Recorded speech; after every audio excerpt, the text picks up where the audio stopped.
कानपुर से लेकर गाजियाबाद और अलीगढ़ तक अलग अलग जिलों में प्रशासन और खाद्य विभाग ने बड़े पैमाने पर ऑपरेशन शुरू कर दिया है। हलाल सर्टिफिकेट वाले तमाम प्रोडक्ट्स को लेकर दुकानों, स्टोर्स और रेस्टोरेंट्स में जाकर पड़ताल की जा रही है और जहां भी हलाल सर्टिफाइड प्रोडक्ट्स मिल रहे हैं उन्हें सील किया गया। साथ ही साफ निर्देश दिए गए हैं कि किसी भी स्टोर पर हलाल सर्टिफाइड प्रोडक्ट नहीं रखे जा सकते हैं। यूपी सरकार ने हाल ही में एक शिकायत पर संज्ञान लेते हुए बड़ा कदम उठाया था। उत्तर प्रदेश में हलाल सर्टिफाइड प्रोडक्ट्स को बैन किया गया है।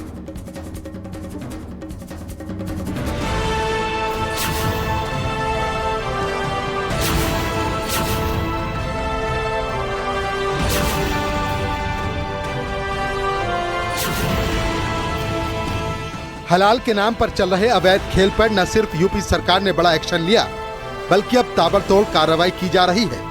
दरअसल एक शिकायत के बाद लखनऊ में केस दर्ज किया गया था और फिर यूपी में हलाल प्रोडक्ट्स को बैन करने का आदेश जारी हुआ। अब शहर शहर हलाल के इस अवैध धंधे पर ताबड़तोड़ एक्शन देखने को मिल रहा है।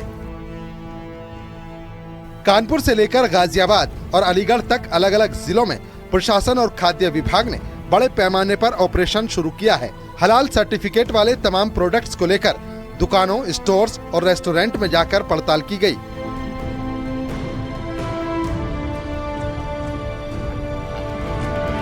और जहां भी हलाल सर्टिफाइड प्रोडक्ट्स मिले उन्हें सील कर दिया गया। क्षेत्रीय खाद्य सुरक्षा अधिकारी हैं, उनको अपने अपने क्षेत्र में निर्देशित कर दिया गया है कि जाकर कर जहां भी मिले उसे सीज करें और कार्रवाई करें। एक टीम के साथ मैं आया हूं यहाँ, तो पहले अभी 10 जो है नूडल्स का एक जिस पर हलाला मार्का लगा हुआ था 4D ब्रदर्स के यहाँ, तो उनका जो सील कर के एक नमूना जो है भेज दिया गया है, जांच के लिए संग्रहित किया गया है, बाकी को सील करके रख लिया गया है। इसी तरह से कवि नगर में गोयल स्टोर के पास मैं आया हूँ, यहाँ कितने हैं, ये भी एक नूडल्स है, स्वीट कॉर्न चिकन सूप है, जिसमें से 18 पाउच मिले हैं, 100 ग्राम 40 ग्राम के पाउच हैं।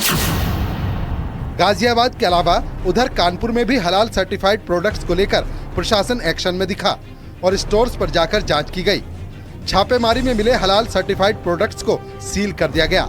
इसके अलावा पूरे जिले में तमाम स्टोर्स पर छापेमारी की गई।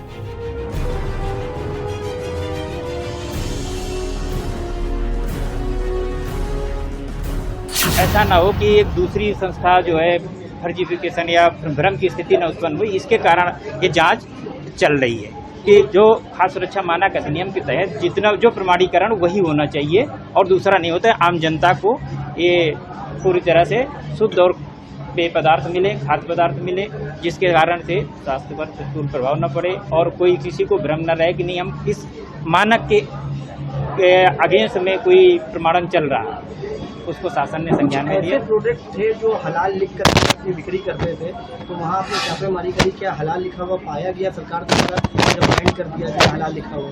नहीं, अभी तक तो ऐसा नहीं आया है और आपके सामने ही हमने बहुत सारे प्रोडक्ट जो हैं हमने देखे हैं। सीजनिंग है, केचप है, डिप्स हैं, मजीटो फ्लेवर्ड है, लंगर बन है, मायोनीज है, टिल्डा लॉन्ग राइस है, ग्रेन है, इस तरह से जो भी बन किए गए जिन पर उनके बारे में हमने जांच की है। उधर अलीगढ़ में भी कुछ ऐसा ही देखने को मिला।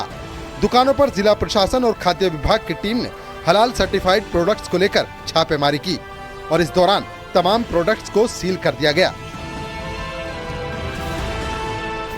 विभाग की जो टीमें हैं वो निरंतर जांच कर रही हैं और जांच करके अगर कोई ऐसा प्रोडक्ट पाया जा रहा है तो उसके विरुद्ध कार्रवाई भी कर रहे हैं। विभागों को भी लगाया था जी, हाँ, ये औषधि विभाग और खाद्य एवं औषधि प्रशासन दोनों मिलकर इस पे कार्रवाई कर रहे हैं। कार्रवाई प्रयोगशाला की रिपोर्ट पर निर्भर करती है।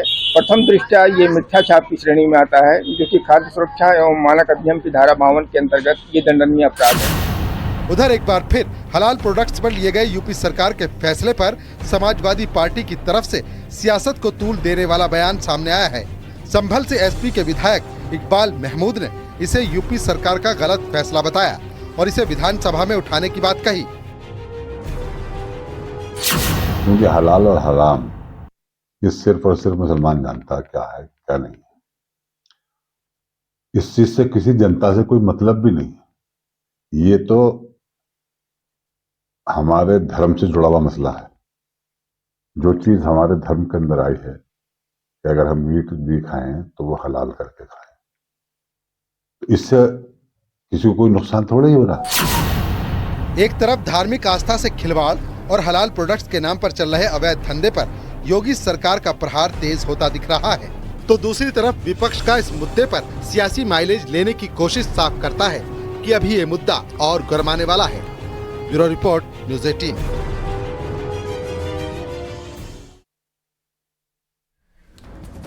इधर यूपी बोर्ड ने नकल पर पूरी तरह से नकेल कसने की तैयारी शुरू कर दी है। परीक्षा केंद्रों पर परीक्षार्थियों की अब फेस रीडिंग करवाई जाएगी, ऐसी तैयारी हो रही है। 10वीं और 12वीं की परीक्षा केंद्र पर फेस रीडिंग की व्यवस्था होगी और इससे पहले परीक्षा केंद्र पर सीसीटीवी कैमरे और वॉइस रिकॉर्डर भी लगाए गए।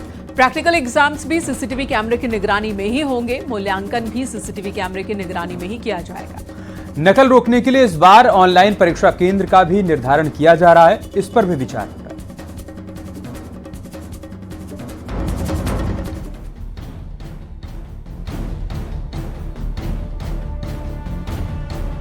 यूपी बोर्ड परीक्षा में डमी कैंडिडेट्स को रोकने के लिए उत्तर प्रदेश माध्यमिक शिक्षा परिषद एक अहम कदम उठाने जा रहा है। यूपी बोर्ड इस बोर्ड परीक्षा में परीक्षार्थियों के चेहरे का मिलान करने के लिए फेस रीडिंग सिस्टम का सहारा लेने वाला है।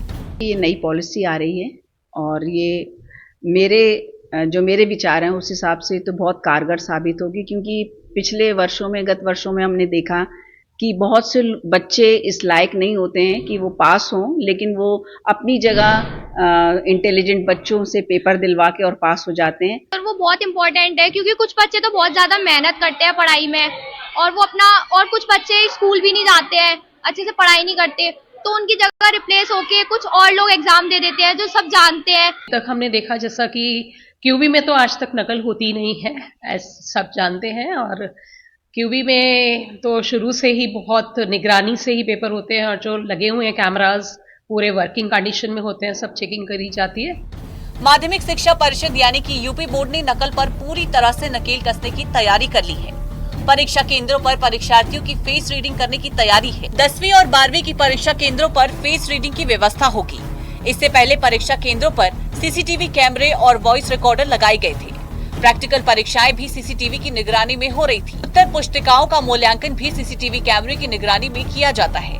नकल रोकने के लिए इस बार ऑनलाइन परीक्षा केंद्रों का भी निर्धारण किया जा रहा है। यूपी बोर्ड परीक्षा 2024 की केंद्रों की सूची 10 दिसंबर को होगी जारी। एशिया की सबसे बड़ी परीक्षा संस्था माध्यमिक शिक्षा परिषद यानी यूपी बोर्ड ने नकल को रोकने के लिए कई कदम उठाए हैं। इनमें परीक्षा केंद्रों पर सीसीटीवी कैमरे लगाए जाना, इसके साथ ही साथ सीसीटीवी कैमरों में वॉइस रिकॉर्डर लगाए जाने की भी व्यवस्था शुरू की गई थी, जिससे काफ़ी हद तक नकल पर नकेल कसी गई थी। लेकिन इस बार 2024 की हाई स्कूल और इंटरमीडिएट की परीक्षा में फेस रीडिंग की तैयारी की जा रही है। दावा किया जा रहा है कि 10वीं और 12वीं की परीक्षा में परीक्षा केंद्रों पर फेस रीडिंग की व्यवस्था की जाएगी, जिससे पूरी तरह से नकल पर रोक लग सकेगी। इसके लिए परीक्षा केंद्र करीब 7 से 8 हजार तय किए जाते हैं पूरे प्रदेश में, और करीब 50 लाख से ज्यादा हाई स्कूल और इंटरमीडिएट के परीक्षार्थी इसमें शामिल होते हैं। यूपी बोर्ड परीक्षा के लिए full proof plan, dummy candidates को रोकने के लिए तैयारी। उत्तर प्रदेश माध्यमिक शिक्षा परिषद का कदम, परीक्षार्थियों के चेहरे के मिलान का नया तरीका, फेस रीडिंग सिस्टम के लिए जारी वेरिफिकेशन। 12वीं की बोर्ड परीक्षा के केंद्रों पर फेस रीडिंग, स्टूडेंट्स के चेहरे स्कैन किए जाएंगे। डेटाबेस में मौजूद फोटो से होगा मिलान। इम्तहानों के अंदर उसको रोकने के लिए फेस रिकग्निशन नामक टेक्नोलॉजी का प्रयोग किया जाएगा, जिसमें जो छात्र एग्जाम देने आएगा, इम्तहान देने आएगा, उसका फेस रिकग्निशन से फेस मैच किया जाएगा। उसने जो एडमिशन फॉर्म और एडमिट कार्ड में अपनी तस्वीर लगाई थी और जब उसका दाखिला हुआ था, वो जब उस कंप्यूटर डेटाबेस से मैच करेगा तभी उसको एग्जाम देने के लिए अलाउ किया जाएगा। यूपी बोर्ड हर साल नकल और धांधली रोकने के लिए परीक्षा केंद्रों पर सीसीटीवी कैमरे और वॉइस रिकॉर्डर लगाने और कॉपियों पर बार कोड जैसे उपाय शामिल हैं। यूपी बोर्ड परीक्षा की कॉपियों पर बार कोड की व्यवस्था बोर्ड परीक्षा 2023 में शुरू की गई थी। यूपी बोर्ड नकल रोकने के लिए इस बार परीक्षा केंद्रों के निर्धारण की प्रक्रिया ऑनलाइन कर रहा है। 10 दिसंबर को परीक्षा केंद्रों की फाइनल लिस्ट जारी की जाएगी। ऐसे में साफ है कि इस बार न सिर्फ बोर्ड परीक्षा के दौरान नकल रोकने के लिए फुल प्रूफ तैयारी की जा रही है, बल्कि नकलची छात्रों पर नकेल कसने के लिए तकनीक का सहारा लिया जा रहा है। हालांकि नकल पर सख्ती की वजह से अब तक 3,76,428 परीक्षार्थियों ने 2024 की 10वीं और 12वीं की परीक्षा में परीक्षा छोड़ दी है। लेकिन सबसे बड़ा सवाल यही है कि क्या इन तमाम उपायों को करने के बाद नकल रुकेगी। दरअसल फेस रीडिंग की व्यवस्था करने को लेकर अभी काफ़ी तैयारियां करनी है। जितने परीक्षा केंद्र होंगे वहां पर इन तमाम प्रोग्राम्स को, इन तमाम तकनीक को इंस्टॉल करने की जरूरत होगी। इसके साथ ही साथ विशेषज्ञ ये भी बता रहे हैं कि फेस रीडिंग के लिए तमाम जो परीक्षार्थी हैं उनके पहले से फोटो लिया जाएगा। सर्वेश दुबे, न्यूज़ 18 प्रयागराज। 5 राज्यों के चुनावी रण को लेकर हर पार्टी अपना अपना दमखम आजमा रही है। साफ है कि चुनाव 24 का लिटमस टेस्ट है। और इसी कड़ी में राजस्थान में जहां कांग्रेस राज बचाने की खातिर रण में उतरी है, तो वहीं बीजेपी कांग्रेस को पटखनी देने का दांव लगा रही है। सीएम योगी आदित्यनाथ भी राजस्थान के चुनावी रण में ताबड़तोड़ प्रचार कर रहे हैं। आज सीएम योगी ने अलवर से लेकर भरतपुर तक एक के बाद एक कई रैलियों को संबोधित किया। सीएम योगी ने न सिर्फ कांग्रेस पर तीखे प्रहार किए, बल्कि यूपी के बुलडोजर एक्शन को राजस्थान में कानून व्यवस्था सुधारने के लिए परफेक्ट फॉर्मूला करार दिया। मंदिर में विराजमान होंगे, लेकिन रामनवमी के जुलूस पे यहाँ बैन लगाया जाता है, कर्फ्यू लग जाता है। बुलडोजर की ताकत देखी है ना। चुनाव में जहां कांग्रेस राज बचाए रखने की कोशिश कर रही है, तो वहीं बीजेपी कांग्रेस को पटखनी देने के लिए हर दांव आजमा रही है। एक तरफ प्रधानमंत्री मोदी ने कांग्रेस पर तीखे प्रहार किए हैं, तो वहीं सीएम योगी आदित्यनाथ ने भी राजस्थान के चुनावी रण में बीजेपी उम्मीदवारों के लिए ताबड़तोड़ प्रचार कर रहे हैं। आज भी सीएम योगी ने एक के बाद एक कई रैलियां की और कांग्रेस पर तीखे प्रहार किए। भ्रष्टाचार पर प्रहार भी किया, और कांग्रेस की सरकार के समय तो रामनवमी के जुलूस पे बैन लगते हैं, बैन, पर्व और त्योहार नहीं मनाने देते।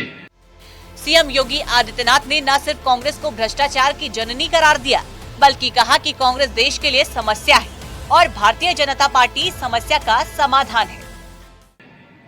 भाइयों बहनों, आप याद करिए, हम हिंदुस्तान में रहते हैं, राजस्थान में रहते हैं, यहां संबोधन राम राम का होता है। जन्म लेते हैं राम राम, दिनचर्या प्रारंभ करते हैं राम राम, और अंतिम यात्रा भी चलती है तो राम नाम कह करके ही अंतिम यात्रा भी निकलती है। राम के बगैर हमारा कोई काम ही नहीं।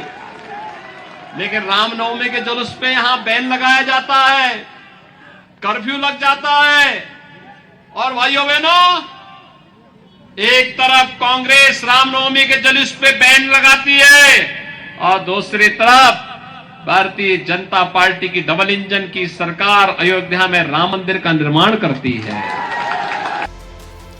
वहीं सीएम योगी ने एक बार फिर यूपी के ताबड़तोड़ एक्शन को राजस्थान में कानून व्यवस्था दुरुस्त करने का अचूक फॉर्मूला बताया। सीएम योगी ने कहा कि साफ है कि निर्दोष को छेड़ना नहीं है और दोषियों को छोड़ना नहीं है। कांग्रेस की सरकार में माफिया पनपा है। यहाँ पे खनन माफिया, भू माफिया, पशु माफिया, नकल माफिया और न जाने कौन कौन नए माफिया हैं, और इन्हीं माफियाओं के लिए यूपी में बुलडोजर आया है। बुलडोजर की ताकत देखी है ना। और उत्तर प्रदेश में माफियाओं के ऊपर कैसे चलता है, कैसा लगता है आप लोगों को जब माफिया बुलडोजर चलता है।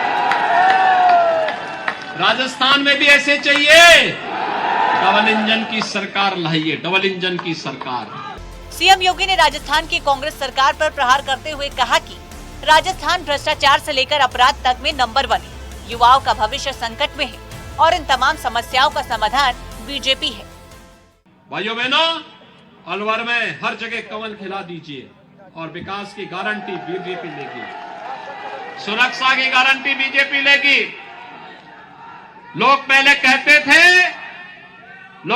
कहते थे कि बीजेपी के लोग केवल राम का नाम भुना रहे हैं। हमने कहा राम का नाम भुना नहीं रहे हैं, राम तो हमारी आस्था की प्रतीक हैं।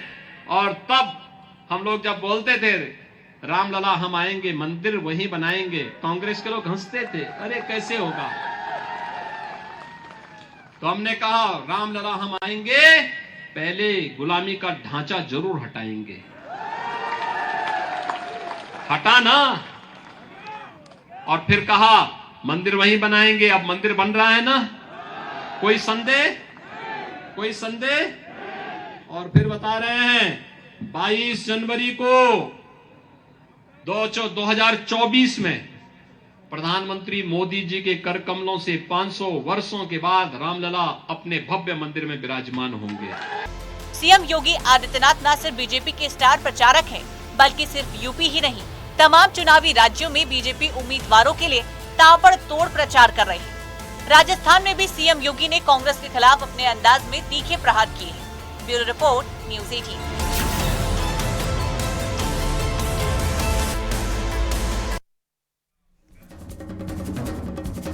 – 2024 के लोकसभा चुनावों के लिए बीजेपी ने रण की नीति न सिर्फ तैयार करना बल्कि उस पर अमल करना भी शुरू कर दिया है। सियासत के दोहरे फ्रंट पर बीजेपी ने एक्शन भी शुरू कर दिया है। एक तरफ आखिरी बूथ के आखिरी वोटर तक पार्टी की नीतियों को पहुंचाने का अभियान जारी है, तो दूसरी तरफ संगठन को मजबूत करने के लिए एक के बाद एक अहम फैसले भी लिए जा रहे हैं। आज बीजेपी की संगठनात्मक बैठक हुई और इस दौरान कई बड़े बदलाव किए गए हैं। बीजेपी के जिला प्रभारियों और क्षेत्रीय प्रभारियों में फेरबदल किया गया है और अपने सभी 6 क्षेत्रीय प्रभारियों को बीजेपी ने बदल दिया है।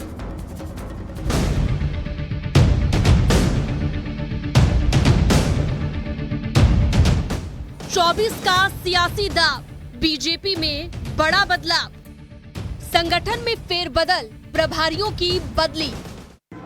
तो पश्चिम क्षेत्र में श्री सुभाष यदुवंश प्रदेश के महामंत्री हैं, विधान परिषद के सदस्य, उन्हें प्रभारी बनाया गया। ब्रज क्षेत्र में श्री संतोष सिंह जी प्रदेश के उपाध्यक्ष हैं, उन्हें प्रभारी के नाते दायित्व दिया है। उत्तर प्रदेश बीजेपी ने 24 की चुनावी जंग से पहले रणनीति तैयार करना शुरू कर दिया है। बीजेपी संगठन में अहम बदलाव दिखाई दिया है।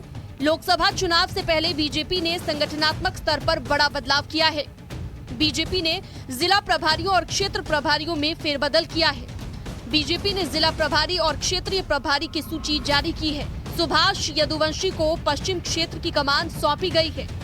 अवध क्षेत्र के प्रभारी संजय राय को बनाया गया। ब्रज क्षेत्र संतोष सिंह को सौंपा गया।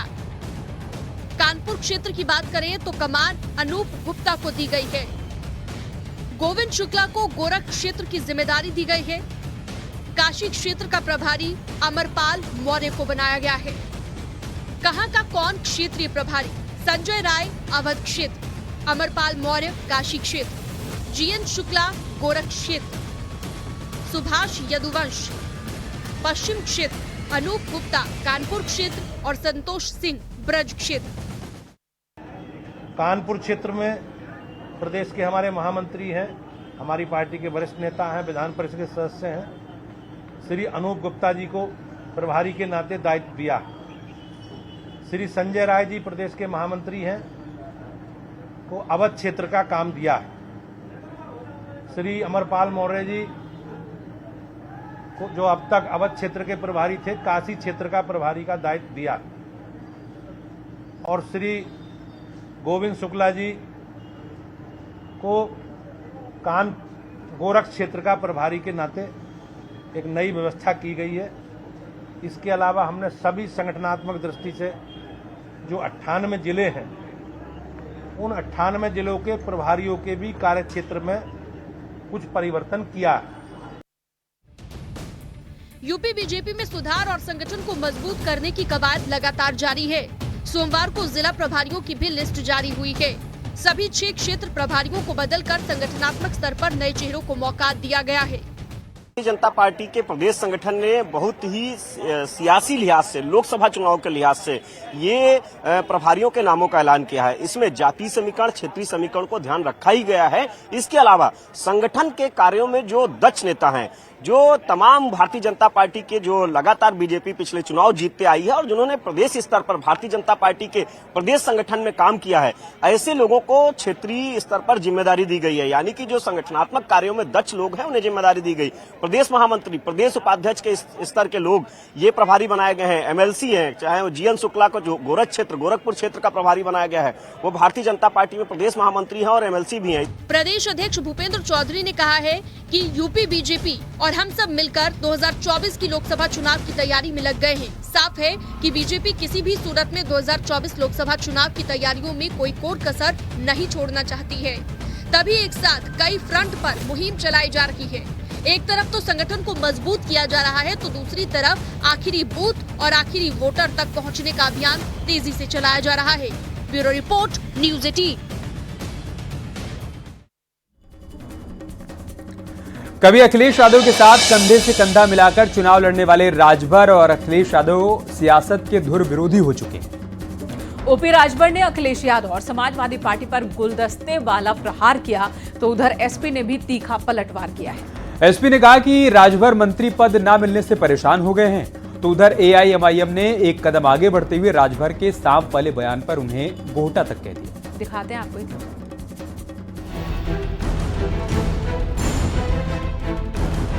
ये रात को वहां गुलदस्ता भेंट करते हैं कि हम आपकी शरण में हैं, जान बचाइए। जब माननीय मुलायम सिंह जी जिंदा थे तो उन्होंने बयान दिया ना कि मोदी जी प्रधानमंत्री बनिए, हमको कोई दिक्कत नहीं है। ओम प्रकाश राजभर लगातार समाजवादी पार्टी और अखिलेश यादव पर हमलावर रहते हैं। कभी अखिलेश यादव के साथ कंधे से कंधा मिलाकर चुनाव लड़ने वाले राजभर और अखिलेश यादव सियासत के धुर विरोधी हो चुके हैं। राजभर ने एसपी का साथ छोड़कर बीजेपी का दामन थामा, तो एसपी ने भी राजभर पर तंज कसने में कसर नहीं बाकी रखी। कभी घोसी की हार के लिए जिम्मेदार ठहराया, तो कभी मंत्री पद को लेकर तंज कसा। लेकिन अब एक बार फिर ओम प्रकाश राजभर ने समाजवादी पार्टी और यादव परिवार पर करारा पलटवार किया है। समाजवादी पार्टी दिन में भारतीय जनता पार्टी के खिलाफ बोलती है, रात को गुलदस्ता लेकर के योगी जी और मोदी जी से मिलते हैं। उदाहरण देख लीजिए, अगर हमारे आपके खिलाफ कोई मुकदमा लिख दिया जाए तो पुलिस रोज दौड़ाती है, जेल भेज देती है। खनन में सीबीआई ने अखिलेश जी का भी नाम आया। गोमती रिवर फ्रंट में प्रोफेसर राम गोपाल जी, उनके बेटे शिवपाल जी का नाम आया। ये लोग बच क्यों रहे हैं? ये रात को वहां गुलदस्ता भेंट करते हैं कि हम आपकी शरण में हैं, जान बचाइए। जब माननीय मुलायम सिंह जी जिंदा थे तो उन्होंने बयान दिया ना कि मोदी जी प्रधानमंत्री बनिए, हमको कोई दिक्कत नहीं है। उधर राजभर कई बार दावे भी कर चुके हैं कि इंडिया गठबंधन की कई सियासी दिग्गज एनडीए में शामिल होने के लिए बेकरार हैं और उनके संपर्क में है। वहीं समाजवादी पार्टी ने इसे राजभर की कल्पना भर बताया है। देखिए, ओम प्रकाश राजभर जी को समाजवादी पार्टी शुभकामनाएं देती है कि वो जल्दी मंत्री बन जाए, लेकिन वो मंत्री बन नहीं पा रहे हैं। जहाँ तक आरक्षण का सवाल है, मुस्लिम का सवाल है, तो जब मंडल कमेटी की सिफारिशें लागू हो रही थी तो चाहे कांग्रेस रही हो या भारतीय जनता पार्टी, जिसके साथ आज ओम प्रकाश राजभर जी हैं, वो सब सड़क पे उसका विरोध कर रहे थे। आज जाति जनगणना पे भाजपा विरोध कर रही है। आज पिछड़ों को हक, उनका अधिकार, उनका आरक्षण नहीं मिल रहा है, और ओम प्रकाश राजभर जी भारतीय जनता पार्टी के साथ चिपके हुए खड़े हुए केवल मंत्री बनने के लिए। तो उधर नेताओं को राजभर के दो मुँह साफ बताने वाले बयान को लेकर भी सियासत जारी है। एआईएमआईएम की तरफ से राजभर के इस बयान पर तीखा तंज कसा गया है। एआईएमआईएम के प्रदेश प्रवक्ता ने राजभर पर तंज कसते हुए कहा, पीआर का चाचा तो गोहटा है। हमारे पीआर का चाचा हैं, वो खुद कह रहे हैं कि वो दो मुँहा सांप है। मगर आपको बताना चाहूंगा, जो सांपों में सबसे सीधा सांप दो मुँहा सांप कहलाता है। उसके दो मुंह जरूर होते मगर उससे सीधा सांप कोई नहीं होता। चाचा ने अपनी असली पहचान नहीं बताई। चाचा गोहटा है। गोहटे का काम क्या होता है? काटता है, काटने के बाद पेशाब करके लौट जाता है, तो अगला आदमी मर जाता है। राजभर के बयानों को लेकर सियासी वार पलटवार का दौर जारी है, लेकिन अखिलेश यादव को लेकर राजभर के तीखे वार बताते हैं कि गठबंधन टूटने के दौरान आई दूरियों की खलिश अभी तक बरकरार है। ऐसे में दोनों ही पार्टी एक दूसरे पर वार करने का एक भी मौका नहीं छोड़ते। Bureau report, news 18।